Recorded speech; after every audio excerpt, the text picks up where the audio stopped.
하나님 말씀은 요한복음 16장 1절입니다. 요한복음 16장 1절 14절까지 봉독하겠습니다.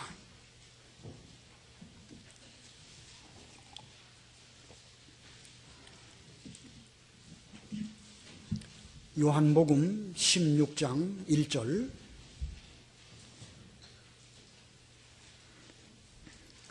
내가 너희에게 이것들을 말한 것은 너희가 걸려 넘어지지 않게 하려는 것이다. 사람들이 너희를 회당에서 내쫓을 것이고 너희를 죽이는 자마다 그것이 하나님을 섬기는 일이라고 생각할 때가 온다. 그들이 이런 일들을 하는 것은 아버지를 모르고 나도 알지 못하기 때문이다. 그러나 내가 너희에게 이것들을 말한 것은 그때가 오면 내가 너희에게 말한 것들을 너희가 기억하게 하려는 것이다. 내가 이것들을 너희에게 처음부터 말하지 않은 것은 내가 너희와 함께 있었기 때문이다. 나는 지금 나를 보내신 분께로 간다. 그런데 너희 가운데 아무도 내게 어디로 가십니까? 라고 묻지 않고 도리어 내가 너희에게 이것들을 말한 것 때문에 너희 마음에 슬픔이 가득 차 있다. 그러나 내가 너희에게 진실을 말하니 내가 떠나가는 것이 너희에게 유익하다. 내가 떠나가지 않으면 보혜사께서 너희에게 오시지 않을 것이나 내가 가면 내가 그분을 너희에게 보낼 것이다. 그분께서 오시면 죄에 대하여, 의에 대하여, 심판에 대하여 세상을 책망하실 것이다. 죄에 대하여라고 하는 것은 그들이 나를 믿지 않기 때문이며 의에 대하여라고 하는 것은 내가 아버지께로 가므로 너희가 더 이상 나를 보지 못하기 때문이고 심판에 대하여라고 하는 것은 이 세상 지배자가 심판을 받았기 때문이다. 내가 아직도 너희에게 할 말이 많으나 너희가 지금은 감당할 수 없다. 그러나 그분 곧 진리의 영이 오시면 그분께서 너희를 모든 진리 가운데로 인도하실 것이니 이는 스스로 말씀하지 않으시고 오직 들은 것을 말씀하시며 앞으로 올 일들을 너희에게 알려주실 것이기 때문이다. 그분께서 나를 영화롭게 하실 것이니 이는 그분께서 나의 것을 받아서 너희에게 알려주실 것이기 때문이다. 아버지께서 가지신 것은 모두 내 것이다. 그러므로 성령께서 나의 것을 받아서 너희에게 알려주실 것이라고 내가 말하였다. 거기까지 공동하겠습니다. 오늘 본문에 보면 보혜사라는 말씀이 7절에도 나오고 또 진리의 영이라는 말씀도 13절에 나오고 또 전체적으로 보혜사 성령에 관한 말씀을 예수님께서 하셨습니다. 그래서 오늘 제목 보혜사 성령, 오늘 제목은 보혜사 성령입니다. 지금 예수님께서는 십자가를 앞두신 그 전날 저녁 목요일 날 마가 다락방에서 제자들에게 마지막 강론을 하고 계십니다. 이 말씀 가운데 13장 이후부터 계속해서 보혜사 성령에 대해서 여러 번 언급하셨습니다. 14장 26절, 15장 26절 보혜사에 대해서 여러 번 말씀하셨습니다. 자, 그리고 오늘 16장에서도 다시금 보혜사에 대해서 자세하게 가르쳐 주셨는데 예수님의 제자인 우리들도 이 시간에 이 보혜사에 대해서 이제 마지막인데 예수님 말씀 가운데는 마지막인데 좀 확실히 알고 지나가면 좋겠습니다. 보혜사, 보혜사 헬라말 한번 해볼까요? 이 보혜사를 헬라말로 뭐라고 말하냐면 파라클레토스라고 합니다. 파라라는 말은 곁에서, 주변에서 그런 뜻입니다. 왜 안테나 중에도 파라볼라 안테나라는 게 있죠? 이게 접시처럼 둥그런 거, 곁에 둥그렇게 둘러쳐 있는 그런 것을 파라라고 하고 또 낙하산, 파라슈트라고 그러죠? 패러슈트. 또 낙하산 이렇게 쭉 펴지는 것입니다. 그 파라라는 말은 곁에서, 둘레에서 그런 뜻입니다. 그 다음에 클레토스라는 말은 변호한다, 말씀하신다 그런 뜻입니다. 그래서 이 보혜사 파라클레토스라는 말씀의 뜻은 우리 곁에서 말씀해 주시는 분, 우리 대신 대언해 주시는 분 그런 뜻입니다. 아까 오전 예배 시간에 스가랴 3장 읽었죠? 여호와의 법정에서 그 대제사장 여호수아를 송사하는 사탄이 있고 그 대제사장 여호수아 곁에 여호와의 사자가 계십니다. 여호와의 사자 혹은 그 천사라는 표현을 스가랴 1장 3장 1절부터 쭉 보면 나오는데 그 여호수아 곁에 서서 여호수아를 위해서 대언해 주시는 분, 그분이 바로 보혜사이시고 성령이십니다.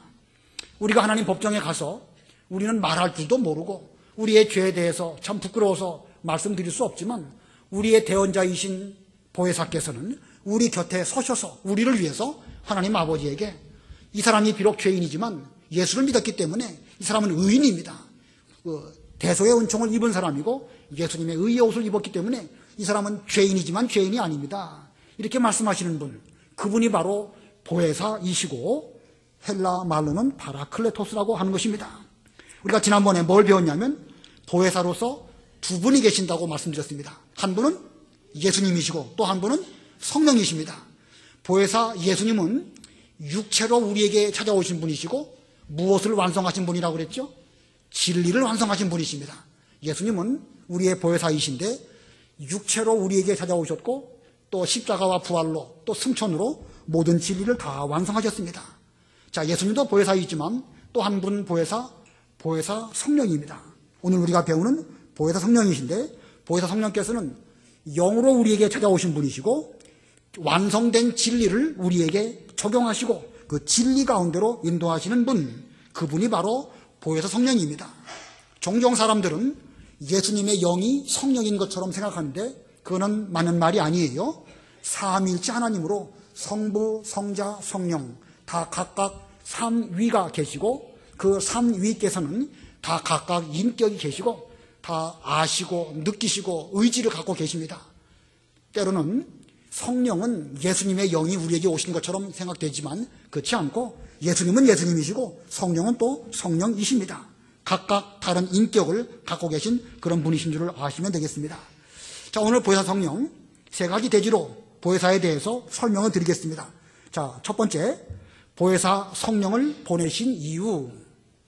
예수님께서 보혜사 성령을 우리에게 보내주신다고 하셨는데 보내주신 이유가 무엇일까?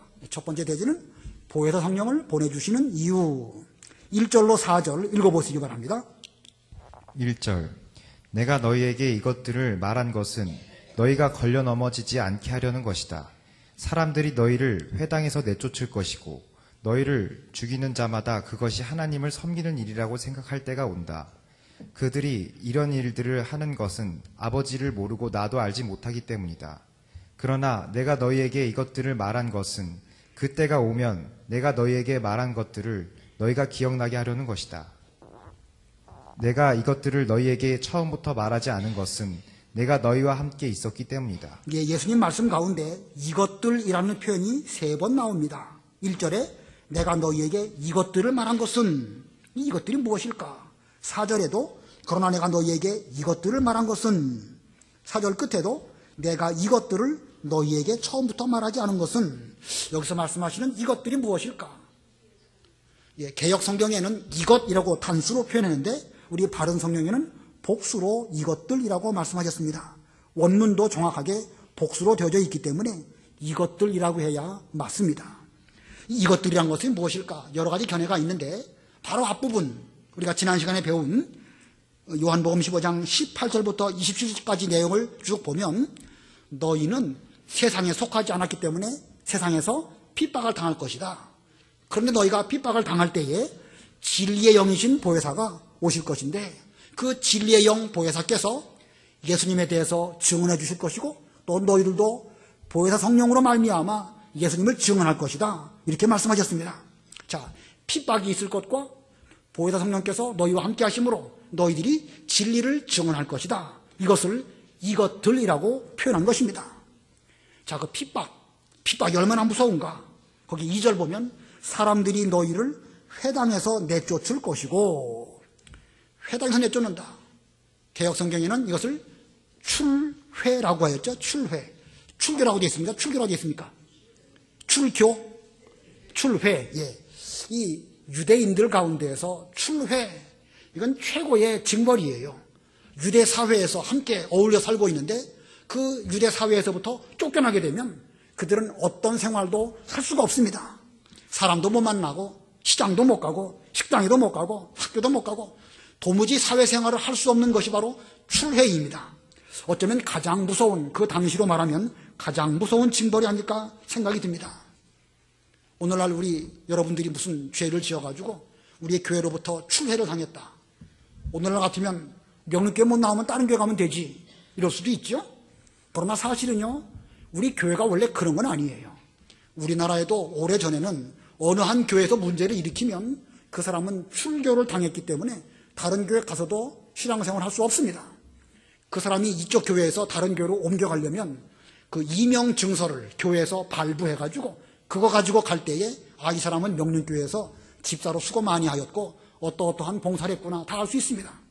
옛날에 이 신앙 전통은 이명 증서, 그러니까 주민등록 뭐 이렇게 떼어가는 것처럼 그렇게 해야 다른 교회 가서 신앙생활을 할 수 있었습니다.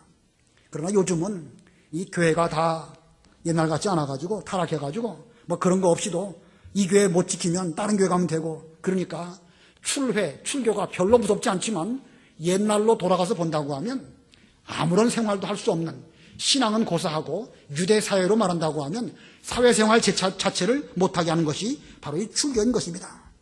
자, 그런 일들이 있을 것이고, 또 그 2절에 보면 너희를 죽이는 자마다 그것이 하나님을 섬기는 일이라고 생각할 때가 온다. 지금 죽이는 그런 핍박이 있을 것이라고 말했습니다. 예수님의 제자들을 죽이는 사람들은 생각하기를 하나님을 똑바로 섬기기 위해서는 예수님과 그 복음을 전하는 저 사람들을 죽여야 된다, 이렇게 생각하는 거예요. 그들은 그것이 하나님을 섬기는 똑바른 일이라고 생각을 해서 예수님의 제자들을 핍박할 것이라고 주께서 미리 이렇게 말씀하셨습니다. 그러니 이게 얼마나 무서운 일입니까? 자기들은 하나님을 똑바로 섬기는 그런 목적으로 한다라고 하면서 예수님을 핍박하고 복음을 핍박하고 결국은 하나님을 대적하는 이런 죄를 저지르고 마는 것입니다.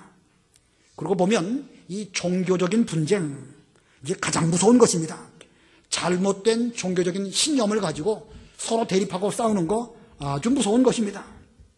예수님께서 이와 같은 말씀을 해주신 것은 앞으로 출회와 이렇게 죽이는 일들이 제자들에게 있을 것임을 말씀하셨고, 실제로 역사적으로 보면 예수님의 그 제자들이 가는 곳마다 복음을 전할 때마다 유대인들이 따라다니면서 핍박을 하였고, 역사적으로 그런 일들이 많이 있었습니다. 자, 그래서 예수님께서는 이 15장 그 앞부분에서부터 쭉 앞으로 그런 핍박이 있기 때문에 보혜사를 보내주실 것이다 라고 말씀하시면서 보혜사를 보내시는 이유를 오늘 본문에서 말씀하신 것입니다. 이것들을 내가 말한 것은 보혜사를 너희들에게 보내줄 것이라고 말씀해 주신 이유는 하시면서 두 가지 이유를 말씀하셨습니다. 그 중에 첫 번째는요, 1절 보면 내가 너희에게 이것들을 말하는 것은 너희가 걸려 넘어지지 않게 하라는 것이다. 자, 첫 번째가 뭐예요? 걸려 넘어지지 않도록 하기 위해서, 쉽게 말하면 우리 개역 성경 표현으로 말하면 실족치 않게 하도록 하시려고 보혜사를 보내주신다, 이렇게 말씀하셨습니다. 실족이라는 단어가 어렵습니까? 우리 자녀들에게 주일학교에서 이 실족이라는 단어 이거 뭐 가르쳐야 될까 안 가르쳐야 될까, 제가 일부러 대지를 정할 때에 실족치 않게 하시려고 보혜사를 보내주신다, 이렇게 소지를 정했는데, 뭐 실족 대신에 걸려 넘어지지 않게 하시려고 풀어서 설명할 수도 있습니다. 그러나 우리 학생들에게 좀 이 실족이라는 단어도 알게 할 필요가 있지 않을까. 어려워도 성경적인 용어를 잘 알아야 성경 전체를 우리 학생들도 잘 알 수 있을 것입니다. 어려워도 가르쳐 주셔요. 먼저 우리 주일학교 선생님들이 실족이라는 단어 그 뜻을 잘 설명해야 됩니다. 명쾌하게 가르치고 아이들에게 잘 알아듣도록 하면 저들도 잘 알 수 있습니다. 실족, 손이 잘못하는 건 뭐라고 그러죠? 손이 잘못하는 거 실수, 발이 잘못하는 거 실족, 입이 잘못하는 거 실언. 말 실수했다. 그 말이 정확하게는 맞는 말입니까? 틀린 말입니까? 입이 실수했다. 입이 손인가요? 실수는 손이 하는 게 실수인데 입으로 한 것은 내 입이 오늘 실언했다, 이렇게 말해야 맞는 것이죠. 물론 관용적으로 실수라는 표현을 쓰지만 좀 정확하게 학생들에게 성경적인 여러 용어들을 가르쳐 주는 것이 필요하지 않을까. 자, 보혜사 성령께서 우리에게 그 오시는 이유는 우리로 하여금 걸려 넘어지지 않도록, 실족하지 않도록 해주시려고 보혜사 성령께서 오신다는 것입니다. 살다 보면 우리 모두는 걸려 넘어지는, 실족할 만한 일들이 많이 있습니다. 그러나 실족하는 일도 무서운 일이고 실족하지 않은 일도 무서운 일입니다.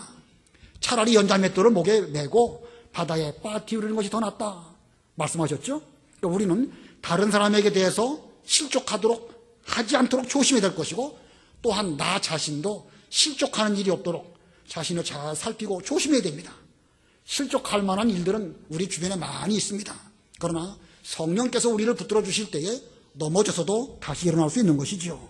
그러므로 보혜사 성령께서 우리를 그렇게 붙들어 주신다 기억하셔야 될 것이고, 두 번째로 보혜사 성령을 보내주시는 두 번째 이유, 말씀이 기억나게 하시려고. 말씀이 기억나게 하시려고. 말씀이 기억난다. 무슨 인간의 어떤 그 기억력으로 생각나는 것이 아니라, 어떤 죄를 저지르려고 하든지 잘못된 길로 걸어가려고 할 때 양심의 가책을 받고 말씀의 책망을 받는다고 하면, 그 말씀에 의해 가지고 내가 이러면 안 되겠지, 하나님의 사람이 이러면 안 되지, 이렇게 될 수가 있습니다. 그런 일을 누가 하시는가? 바로 보혜사 성령께서 그렇게 하신다는 것입니다. 핍박 때문에 한순간 넘어질 뻔했는데 전에 주께 들은 말씀이 그냥 번쩍 생각이 나가지고 이러면 안 되지, 이런 일을 우리 속에 함께 하시는 보혜사 성령께서 하신다는 말씀입니다. 자, 그렇게 해서 성령께서 우리를 붙들어 주시기 때문에 실족해서 그 순간 나락으로 떨어질 뻔했는데 그 순간 우리를 붙들어 주시는 것입니다. 보혜사께서 우리를 붙들어 주시기 때문에 우리는 떨어지겠습니까? 안 떨어지겠습니까? 결코 안 떨어집니다. 결코 안 떨어져요. 붙들어 주시는데 뭐. 아까 그 나락으로 떨어진다. 나락이라는 게 뭡니까? 나락. 나락이라는 말이 그 힌두교 그쪽에서 온 말이더라고요. 보니까 지옥을 가리키는 말이에요. 지옥. 그러니까 불교 쪽에서 쓰는 그런 용어인데, 이 자칫 잘못해가지고 지옥으로 떨어질 뻔했는데 바로 그 순간 주의 말씀이 생각이 나고, 너 그러면 안 된다, 넌 하나님의 사람인데 하시면서 우리를 붙들어 주실 때에 떨어질 뻔했다가도 다시 똑바른 믿음의 길을 잘 걸어가는 것입니다. 자, 이게 얼마나 감사한지 모릅니다. 우리 성도는요, 떨어질 뻔하는 일은 있을 수 있지만 결코 떨어지진 않습니다. 여러분, 지옥 떨어질 수 있을까요? 없을까요? 흐리멍텅하면 안 돼요. 제가 이번 주간에도 어떤 분하고 대화를 하는 가운데 이렇게 신앙생활 해가지고 지옥 가면 어떡할까 걱정된다는 거예요. 그 말을, 저분이 참 오랫동안 신앙생활 하신 분인데 잘못해서 지옥 가면 어떡할까 그걸 염려하시는 걸 보면서 좀 신앙관을 좀 확실하게 하셨으면 좋겠다 생각이 들었습니다. 우리는 떨어진다 안 떨어진다? 안 떨어진다? 결코 안 떨어집니다. 누구 때문에? 보혜사 성령께서 우리를 붙들어 주셔가지고 실족하는 일도 없지만, 실족하지 않도록 하시지만 넘어졌다 할지라도 8번째 일어나게 되는 것입니다. 보혜사 성령께서 우리를 붙들어 주시기 때문에 나락으로, 지옥으로 떨어질 뻔한 일은 있을 수 있지만 결코 떨어지지 않는다. 자, 이 보혜사 성령께서 하시는 일이 얼마나 중요한지 우리는 잘 알아야 되겠습니다. 자, 보혜사 성령을 보내주시는 이유 두 가지. 첫 번째는 실족하지 않도록 하기 위해서, 두 번째는 말씀이 기억나게 하시려고 우리에게 보혜사 성령을 보내주신다. 두 번째 이유, 두 번째 대지입니다. 보혜사 성령이 오시는 때, 언제 보혜사 성령이 오시는가? 오시는 때가 언제일까? 5절로 7절 읽어보세요. 5절. 나는 지금 나를 보내신 분께로 간다. 그런데 너희 가운데 아무도 내게 어디로 가십니까? 라고 묻지 않고, 도리어 내가 너희에게 이것들을 말한 것 때문에 너희 마음에 슬픔이 가득 차 있다. 그러나 내가 너희에게 진실을 말하니 내가 떠나가는 것이 너희에게 유익하다. 내가 떠나가지 않으면 보혜사께서 너희에게 오시지 않을 것이나 내가 가면 내가 그분을 너희에게 보낼 것이다. 예수님은 아버지께로 가십니다. 그런데 쟤들이 지금 어디로 가십니까? 라고 묻는 자들이 없다. 이렇게 말씀하셨습니다. 우리가 이 앞부분에서 베드로가 예수님에게 주여 어디로 가시나이까? 하는 말씀 전에 배웠죠? 또 도마도 물었습니다. 자, 그러나 예수님의 설명을 잘 들은 이 시점에서 그들은 예수님 어디로 가십니까? 라고 묻지 아니하고, 더 이상 그렇게 묻지 아니하고, 주께서 내가 이제 간다, 너희를 위하여 처소를 예비하러 간다, 이런 여러 말씀을 하셨을 때에 그들의 마음속에 온전히 깨닫지 못하니까 슬픔이 가득했습니다.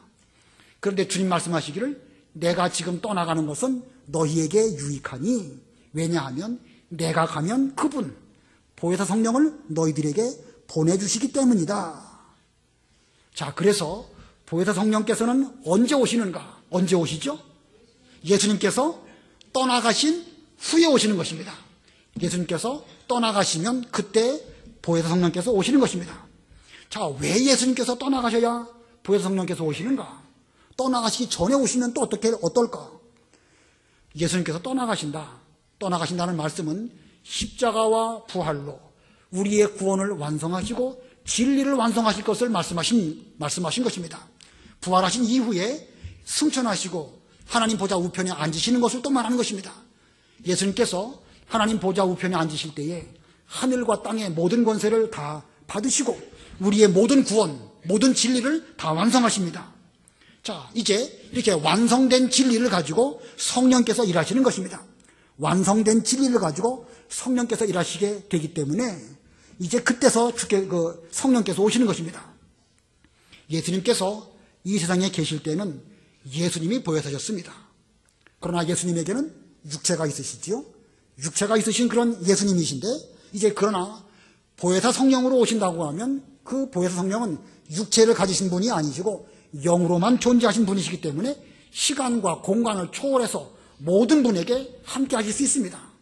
이 시간 우리가 예배를 드리지만 동시에 이 시간에 미국이든지 호주든지 대전이든지 어디든지 함께 예배 드릴 이 순간 모두에게 함께 해주시는 거예요.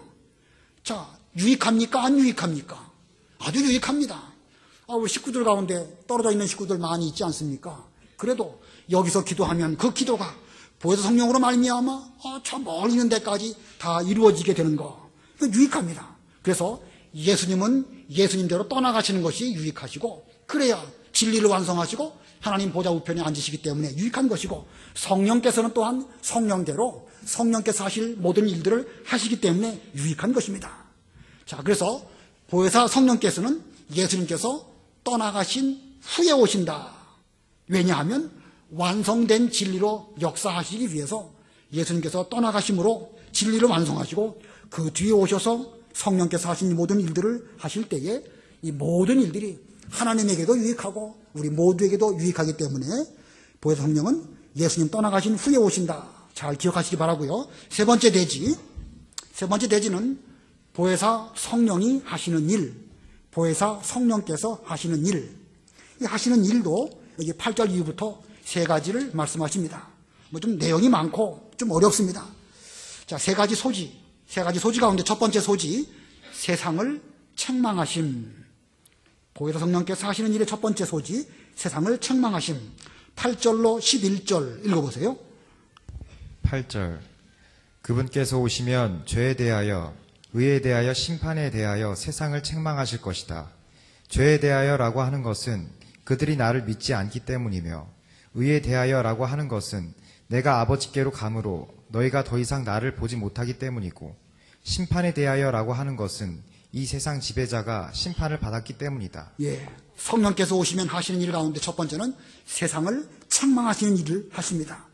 책망하심으로 책망을 잘 받으면 회개하고 돌아와서 구원받는 것이고, 끝까지 책망을 받음에도 그 책망을 받아들이지 않으면 그 사람은 지옥 형벌을 받을 수밖에 없습니다. 자, 이 성령께서 책망하시는 것에도 또 세 가지가 있습니다. 세 가지 소소지가 되겠죠. 죄에 대해서, 의에 대해서, 심판에 대해서 이 세 가지로 세상을 책망하시는데 그 책망 내용을 9절, 10절, 11절에서 각각 다시 설명하여 말씀하셨습니다. 여기 죄에 대해서 책망하신다. 9절을 보면 죄에 대하여라고 하는 것은 그들이 나를 믿지 않았기 때문이며, 자, 죄에 대해서 책망하시는데 그 죄를 책망하는 그 이유가 무엇이냐? 예수님을 믿지 않는 죄를 책망한다는 거예요. 자, 이 사람이 여러 가지 죄를 짓습니다. 여러 가지 죄를 짓지요. 거짓말하는 죄, 미워하는 죄, 또 효도하지 않는 죄, 이런 죄들이 있는데 그런 죄들은 대부분 다 윤리적인 죄이고 인간과 인간 사이에 이루어지는 그런 죄들입니다. 그러나 사람이 짓는 죄 가운데 가장 심각한 죄는 사람 사이에 짓는 죄가 아니고 하나님에 대하여 짓는 죄입니다. 하나님에 대하여 짓는 죄, 하나님에 대하여 짓는 죄 가운데서 가장 크고 근원적인 죄가 무엇일까? 하나님을 믿지 않는 거예요. 하나님을 인정하지 않고 하나님이 어디 계시느냐, 이것이 가장 무서운 죄입니다. 그러나 사실 인간으로서 눈에 보이지 않는 하나님을 믿고 받아들인다는 거 쉽지가 않습니다.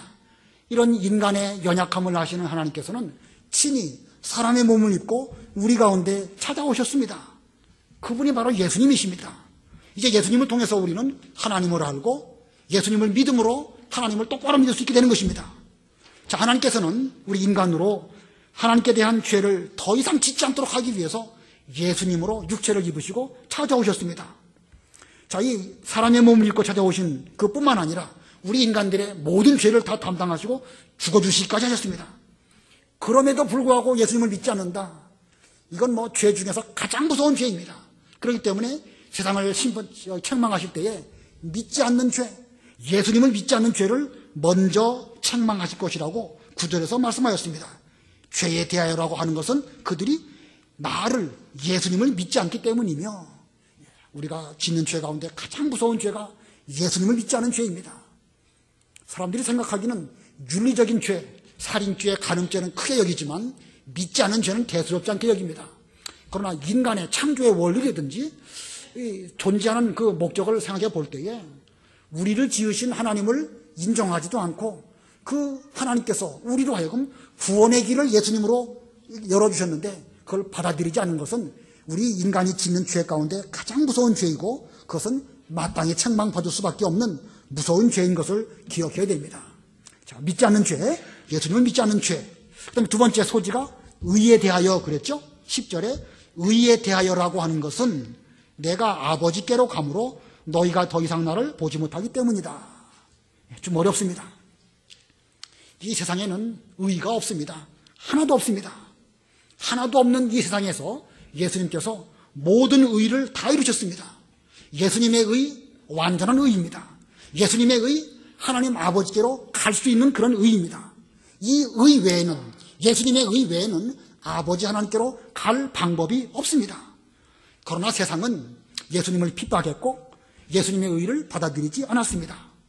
예수님의 그 의를 받아들이지 않은 죄, 그것은 책망받아 마땅한 것입니다.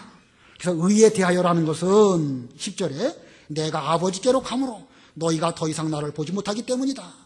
이제 가신 하나님 아버지께로 갈 수 있는 그런 의이신 예수님을 그들이 받아들이지 않는다고 하면 그 면에 대해서 마땅히 책망을 받을 것이다. 잘 이해가 되시죠? 세 번째 소소지 11절에 심판에 대하여라고 하는 것은 이 세상 지배자가 심판을 받았기 때문이다. 이 세상의 지배자, 누구를 가리키는 것이죠? 사탄 마귀를 가리키는 것입니다. 인간들은 죄 아래에 있어서 사탄이 우리에게 이 죄를 가지고 우리를 지배합니다. 그래가지고 사망이 무섭게 만들고 그 사탄에게 쩔쩔매도록 그렇게 만들지만, 그러나 지금까지 세상을 지배했던 사탄은 예수님의 십자가와 부활로 뱀의 머리가 상하게 된 것처럼 더 이상 사탄은 죄를 가지고 우리 위해서 지배하지 못하도록 그렇게 주께서 승리하셨습니다. 자, 이제 세상은 누가 다스리시죠? 옛날에는 사탄이 다스렸지만 이제는 예수님이 다스리십니다. 예수님께서 십자가와 부활로 사탄의 모든 권세를 다 깨뜨리셨기 때문에 이제 진정한 임금, 이제 진정한 지배자는 예수님이십니다. 그런데 우리의 참된 왕이시고 참된 지배자이신 예수님을 끝까지 받아들이지 않는 그 사람에게는 사탄이 심판을 받은 것처럼 이제 그 사람도 심판이 있을 것이라고 여기 11절에서 말씀하셨습니다. 끝까지 우리의 왕이신 예수님에게 복종하지 않는 사람, 심판이 있습니다. 사탄을 심판하신 예수님께서 끝까지 예수님의 말씀에 복종치 않은 그 사람에게는 그와 같은 심판이 있을 것이라고 말씀하셨습니다. 자, 이렇게 성경에는 예수님께서 세상을 책망하실 때 세 가지를 책망하신다. 죄에 대해서, 두 번째는 의에 대해서, 세 번째는 심판에 대해서. 그 본문의 말씀이 그것만 읽어가지고서는 잘 이해가 안 됩니다. 제 설명드린 말씀을 잘 받아들이시면 좋겠습니다. 그 다음에 두 번째 소지입니다. 성령께서 하시는 일, 성령의 사역. 두 번째 소지, 진리 가운데로 인도하심. 진리 가운데로 인도하심. 12절, 13절 읽어보세요. 12절 내가 아직도 너희에게 할 말이 많으나 너희가 지금은 감당할 수 없다. 그러나 그분 곧 진리의 영이 오시면 그분께서 너희를 모든 진리 가운데로 인도하실 것이니 이는 스스로 말씀하지 않으시고 오직 들은 것을 말씀하시며 앞으로 올 일들을 너희에게 알려주실 것이기 때문이다. 예수님께서 아직도 제자들이 깨닫지 못한 진리가 무궁무진할 것을 아셨습니다. 그러나 한꺼번에 그 모든 진리들을 다 제자들에게 말씀해 주신다 할지라도 그들은 다 깨닫지 못할 것을 아셨습니다. 다 말해줘도 감당할 수 없습니다. 이제 앞으로 보혜사 성령께서 오신다고 하면 예수님 안에 있는 모든 진리를 깨닫게 해주시고 그들로 하여금 진리 가운데로 걸어가도록 그렇게 인도해 주실 것입니다. 자, 이 성령께서는 예수님을 떠나서 새로운 진리를 펼치시는 그런 분이 아니십니다. 성령께서는 반드시 예수님으로 말미암아 완성된 진리 가운데로 그들을 인도해 주실 것이고 또 앞으로 올 일들도 말씀해 주실 것이라고 말씀하였습니다. 그 13절 하반절에 그랬죠. 이는 스스로 말씀하지 않으시고 오직 들은 것을 말씀하시며 예수님에게로부터 들은 것, 예수님으로 완성된 진리 그것들을 말씀하시며 앞으로 올 일들을 너희에게 알려주실 것이기 때문이다. 앞으로 되어질 모든 일들도 성령께서 말씀해 주시는데 그렇다고 해서 성령께서 예수님과 상관없는 새로운 무엇을 말씀하시는 것이 아닙니다. 예수님 안에 있는 그 오묘한 진리들을 성령께서 우리에게 일깨워 주시고 우리로 그 진리 가운데로 인도해 주십니다. 오늘날 우리에게로 말한다고 하면 바로 이 성경 신구약 66권입니다. 이 진리 가운데로 우리를 인도하시는 것이지 이 성경 말씀을 떠나가지고 다른 어떤 새로운 것을 우리에게 주시는 그런 성령이 아니십니다. 자, 이외에 다른 거 말씀하시지 않고 이 말씀을 통해서 앞으로 이루어질 모든 일들도 우리로 하여금 깨닫게 해주실 것입니다. 앞으로 하나님의 교회나 말세는 어떻게 되어질까 궁금하시죠? 성경을 부지런히 읽으시고 성령의 감동으로 깨달아질 때에 우리는 알 수 있습니다. 그러나 성경에 없는 거, 엉뚱하게 해석하는 거, 진리 가운데로 인도하시는 성령을 떠나서 자기 마음대로 상상한 거, 이것은 이단이고 잘못된 것입니다. 아무쪼록 우리는 그 인도와 주장을 잘 받으려면 성경을 잘 알아야 되는 것이고 성경을 지식적으로 알지 말고 성령의 감동으로 우리 마음속에 색별이 떠오를 때까지 잘 주의해서 봄으로 올바른 진리의 길을 잘 걸어가는 이런 우리가 되어야 될 것입니다. 그 다음에 세 번째 소지, 성령께서 하시는 일, 세 번째 소지, 예수님의 영광을 나타내심. 예수님의 영광을 나타내심. 14절, 15절 읽어보세요. 14절 그분께서 나를 영화롭게 하실 것이니 이는 그분께서 나의 것을 받아서 너희에게 알려주실 것이기 때문이다. 아버지께서 가지신 것은 모두 내 것이다. 그러므로 성령께서 나의 것을 받아서 너에게 알려주실 것이라고 내가 말하였다. 예, 그분께서 나를 영화롭게 하실 것이니 우리 예수님께서 이 세상에 계실 때에 하나님의 뜻을 따라서 모든 것을 다 순종하셨습니다. 사람의 육체를 입고 찾아오셨고 마구간에 태어나셨고 우리가 당하여야 할 모든 고초를 다 겪으셨고 마지막에는 십자가에 죽으시기까지 순종하셨습니다. 근데 사람이 보기에는 마구간에 오시고 나사렛 예수로 오시고 이런 거 볼 때에 무슨 영광스러운 그런 면은 참 잘 발견하기가 어렵습니다. 예수님께서 수치를 당하신 거 그런 것을 보면 인간의 관점으로 보면 무기력한 분으로 보일 수도 있습니다. 거기에는 아무런 영광도 없는 것처럼 보이지만 그러나 예수님의 영광은 십자가를 통하여 이제 그 모든 것을 다 순종하시고 부활 때에 비로소 온전하게 나타나게 됩니다. 자, 부활하심으로 사망의 권세를 이기셨고 승천하심으로 우리 사람에게 대해서도 구원의 길을 열어주셨고 모든 만물을 창조 때와 같이 회복시키는 이런 일을 하셨습니다. 자, 이렇게 모든 진리를 다 완성하신 이 시점에서 이제 성령께서 예수님께서 하신 모든 일들을 우리로 하여금 하나하나 다 깨닫고 이해하도록 말씀해 주실 때에 과연 예수님은 모든 보좌를 다 내어놓으시고 우리 가운데 찾아오신 그런 하나님이시구나 하면서 깨달으면서 영광을 돌려드릴 수 있게 되는 것입니다. 우리 예수님은 아버지께서 모든 것을 예수님에게 다 주셨죠. 15절 보면 아버지께서 가지신 것은 모두 내 것이다. 그러므로 성령께서 나의 것을 받아서 너희에게 알려주실 것이라고 내가 말하였다. 우리 예수님께서는 하나님 아버지에게 있는 모든 것을 다 받으시고 순종하시고 한 말씀도 남김없이 다 이루셨습니다. 십자가에서 다 이루었다라고 말씀하시지 않았습니까? 예수님은 성경에 기록된 예언된 모든 말씀, 하나님 아버지의 뜻 하나도 남김없이 다 이루셨습니다. 다 이루신 그것을 이제는 성령께서 그걸 가지고 우리에게 다 적용시키시고 우리로 하여금 알게 해주실 것입니다. 그렇게 되면 가면 갈수록 그 무궁무진한 진리를 깨달으면 깨달을수록 예수님에게 영광이 돌아가고 그 영광은 또한 하나님 아버지에게로 돌아가게 될 것입니다.